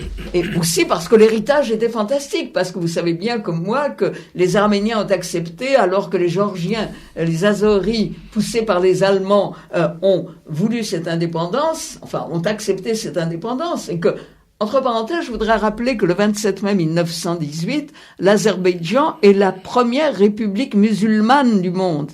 La première république musulmane du monde. Il faut jamais oublier ça dans nos rapports avec l'Azerbaïdjan actuel. Cet héritage-là aussi. Bon, alors, donc... Anna et termination, pour aller plus vite, parce qu'il nous reste 2 petites minutes. Malheureusement, alors qu'on vient d'entrer dans le troisième dernière partie. Bon, après la bataille de Sardarabat, qui est une bataille d'arrêt, vous savez que les généraux Nazarbekian, lui, va remporter difficilement la bataille de Karaklissé. Enfin, ce sont des batailles d'arrêt, c'est pas des victoires. Et puis Bachabaran. Bon, mais simplement arrêter l'armée turque, c'était déjà en soi une victoire. Bon. Aram va devenir ensuite membre, il n'est plus dictateur, du Varitchneri Marmin, c'est-à-dire du corps des dirigeants arméniens. Et lorsque, en juillet 1918, enfin le gouvernement arménien de Kachaznouni, créé à Tiflis, en mai 1918, arrive difficilement à Yerevan, Aram sera nommé ministre de l'Intérieur dans ce gouvernement-là, ministre de l'Intérieur, et aura à affronter entre août 1918 et sa maladie qui commence en décembre 1918, des problèmes énormes, celui des orphelins arméniens. Le gouvernement va donner en quelque sorte 20 000 orphelins arméniens au Nearest Relief, l'organisation américaine qui a pris, grâce à Lénine, l'accord de Lénine, en charge les orphelins de l'Empire russe, qui vont créer à Gümri une ville d'orphelins de 25 000 enfants arméniens. Il va être confronté aux problèmes économiques de l'Arménie, il va être confronté aux problèmes de maladie, on va l'accuser de ne pas avoir su résister à l'épidémie de choléra. Le choléra, avant le typhus, c'est le choléra. Les gens meurent dans les rues. Pendant l'hiver 18-19, la première année de la République arménie, c'est un mouroir, l'Arménie. 200 000, les gens meurent de faim, de maladie dans les rues. Alors, Aram ne peut pas faire grand-chose contre ça. Il fait ce qu'il peut. On l'accusera, il faudra venir en tête des mazaristes, c'est-à-dire des soldats Tachnaktsagan, qui sont devenus des brigands de grand chemin parce que partout règne la famine et la disette. Et c'est dans ces conditions absolument épouvantables que Aram lui-même attrape le typhus et qu'il meurt en 3 ou 4 semaines, ne résiste pas à la maladie, meurt le 29 janvier 1918 avant même la naissance de sa fille Seta. Et je voudrais dire une dernière chose, si vous la permettez. La maison d'Aram se trouve rue Aram à Yerevan aujourd'hui, attend toujours d'être rénovée. Dans le cimetière monstrueux, immense de Yerevan, la tombe d'Aram avec un khachkar, la dernière fois que je l'ai vu, qui est dans très bien état, se trouve tout à fait perdu sur les hauteurs de la colline à l'intérieur de ce cimetière. Ça, c'est pas dramatique, mais il y est avec sa femme et sa fille Seta, et qui n'est morte qu'en 2005, ou 2004 ou 2005. Et moi, mon plus grand regret, c'est de n'avoir jamais su que la fille d'Aram était vivante à Yerevan. Et de ne pas l'avoir ménagé. Ça aussi, c'est quelque chose. Et enfin, mon dernier regret, Roupen, dont les cendres se trouvent au Père-Lachaise, avait toujours exprimé le désir, un seul désir, c'est que mes cendres soient au pied de la tombe, dans la terre de la tombe d'Aram, et que je n'ai pas pu obtenir de la Fédération révolutionnaire arménienne qu'elle m'aide à réaliser ce vœu. Nous terminons avec ces notes négatives. Nous n'allons pas en terminer avec les mots. Je voudrais simplement dire à nos auditeurs, l'histoire du peuple arménien, ce n'est pas qu'une histoire de génocide et de massacre. L'histoire du peuple arménien, c'est aussi l'histoire miraculeuse de l'existence d'un État arménien depuis 100 ans.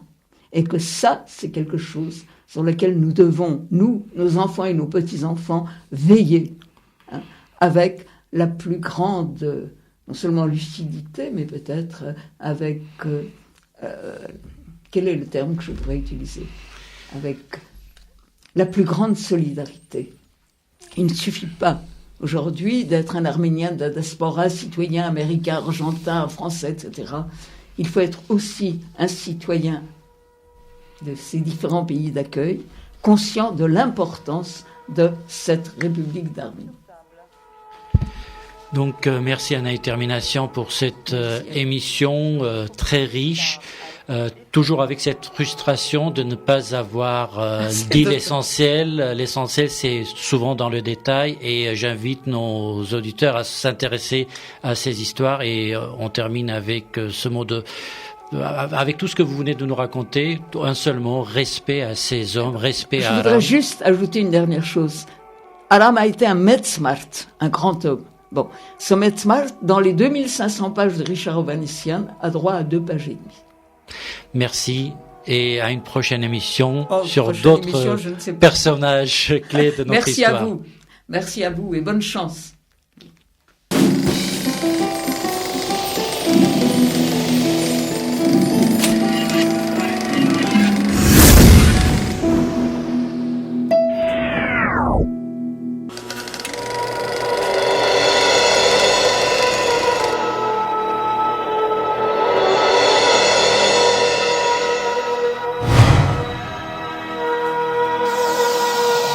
Cartes sur table.